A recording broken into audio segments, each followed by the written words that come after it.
Армысыздар, пайдалы ақпарат қызық арнасына қош келдіңіздер. Бүгінгі тақырыбымыз қызылша шырыны туралы болмақ.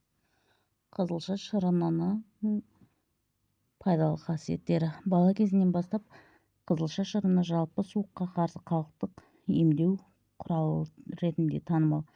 Бірақ бұл әдіс тек мұнымен шектелмейді.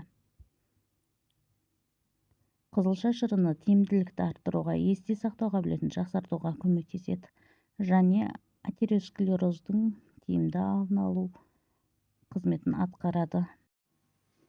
Қызылша шырынының емдік қасиеті орасан, ал дайындау 5-ақ минутты қажет етеді. Нәтижесінде тұла бойыңызды билеген аурудан әп-сәтте айығасыз. Көкөністердің арасында қызыл түсімен ерекшеленетін кәдімгі қызылшаның емдік қасиеті орасан деседі. Тіпті оның кереметтілігі жайында Гиппократтың өзі айтып кеткен екен. Қызылша жемісін шикідей де пісіріп те жеуге болады. Ал шырыны бір емес бірнеше дертке дауа. Мұны дәрігерлер де бүгінгінің ғалымдары да жоққа шығара алмайды. Сонымен қызылша шырынының нақты қандай ауруларға шипа болатыны туралы айта кетейін. Ангинаны емдейді. Тамақ ауруларының кез келген түріне қызылша шырыны ем болады. Ішсеңіз ағзаға, шекке, бауыр, бүйрекке, несеп жолдарына ем. Тамақ ауырып, жөтел асқынғанда еш ойланбай қызылша шырынымен тамағыңызды шаясыз. Ал мұрын бітеліп, гайморит мазаланғанда қызылша шырынынан 5-6 тамшы тамызасыз. Бұл ем 3 рет қабылдаған соң ақ керемет нәтиже береді. Ал баспаны емдеу үшін бір дана шикі қызылшаны қабығынан тазартып үккіжден өткізесіз. Бір стақан езілген қызылшаға бір ас қасық алма сірке суын араластырып тұндырып қойыңыз. Шамамен 30-40 минуттан соң тұнбаны қабатталған дәкенің көмегімен сығып алыңыз. Дайын болған шырынның бір ас қасығын ішіп, қалғанымен тамағыңызды шайыңыз. Қанды көбейтеді. Қан аздық кезінде де ең керемет ем болатын қызылша шырыны екенін ұмытпаңыз. Қанды көбейту үшін бір стакан қызылша шырыны мен бір ас қасық табиғи таза балды араластырып күніне 3-4 рет қабылдайсыз. Егер қызылшаға сәбіз бен қара тұрыптың шырынын араластырып ішсеңіз, онда қаныңыз көбейіп, теріңіз тегістеліп, бетіңіз жылтырап шыға келеді. Әрі қуатыңызды артады, миды жасартады. Жас ұлғайған сайын адамның миы шаршап, өзінің жұмысын қалыпты жүргізе алмайды екен.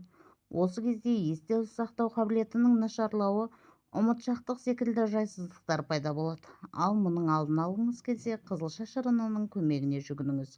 Егер күніне бір стакан балғын дайындалған қызылша шырынын ішсеңіз, онда ми жасарып, жұмысы жақсарады. Әсіресе қан қысымы тұрақсыз жандарға таптырмайтын ем көрінеді. Бір стақан қызылша шырыны қан қысымын қалыпты ұстап, көңіл-күйді көтереді. Егер біз ұсынған емді үзбей қабылдасаңыз, оң нәтижесін 6 айдың ішінде анық байқайсыз. Бауырдың жұмысын жеңілдетеді. Егер күніне 3 рет қызылша шырынын ішсеңіз, бауыр ауруынан біржолата құтыласыз. Ал қалай ішу керектігіне назарыңызды салыңыз. Ем үшін күніне 3-1 стакан қызылша шырынын ішесіз. Оған қоса 100 грамм шикі қызылшаны үккіштен өткізіп жейсіз. Қызылшаның құрамындағы бетайн заты бауырдың жұмысын жеңілдетеді. Сонымен қатар өт жолдарына, асқазан ауруларына және сары ауруға керемет ем болады. Бұлшықетті қалпына келтіреді. Қызылша шырыны бұлшықеттің ауруын басады әрі қатайтады. Спортпен айналысатындарға күніне кем дегенде 200 грамм балғын қызылша шырынын ішуге кеңес береміз. Физикалық жаттығу үздіксіз қозғалыс ауыр зат бұлшықетке салмақ салады. Ал оны қайта келтіретін бірден-бір ем қызылша шырыны. Онкологиялық аурулардың алдын алады. Егер де сізде онкологиялық аурулардың белгілері біліне бастаса, дереу қызылша шырынын ем ретінде қабылдауды әдетке айналдырыңыз. Жеті-күн үзбей ішіп, қайта тексеруден өтіңіз. Міне ғажап. Өз көзіңізге өзіңіз сенбейсіз. Өйткені қызылша шырыны сіздегі онкологиялық клеткаларды қалпына келтіріп, аурудың алдын алды. Шлактан тазалайды.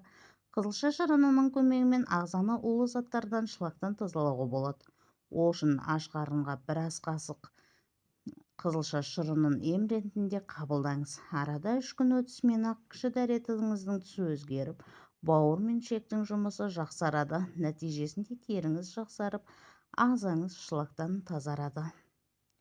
Келесі арнамда кездескенше сау саламатта болайық.